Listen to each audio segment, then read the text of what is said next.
મહેસાણા આરોગ્ય વિભાગનું વધુ એક પાપ બહાર આવ્યું છે। કડી તાલુકામાં આરોગ્ય વિભાગનો વધુ એક છબરડો। કડી તાલુકાના કેનાલ અને અકસ્માતે થતા મૃત્યુના કેસમાં ચોંકાવનારી વિગત સામે આવી।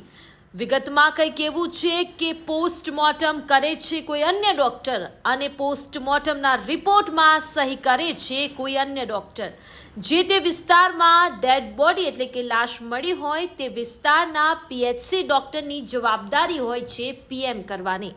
ડેડ બોડી સરકારી હોસ્પિટલમાં લાવ્યા બાદ પીએમ અન્ય ડોક્ટર કરે છે અને પાછળથી પીએચસીના ડોક્ટર શોભાના ગાંઠિયા સમાન સહી કરીને ત્યાંથી જતા રહે છે એવી ચોંકાવનારી વિગતો સામે આવી છે। મહેસાણા જિલ્લા આરોગ્ય અધિકારી દ્વારા આ મામલે પત્ર લખવામાં આવ્યો। તમામ અધિક્ષકને પત્ર લખી આ બાબતે કાર્યવાહી કરવા જાણ કરાઈ।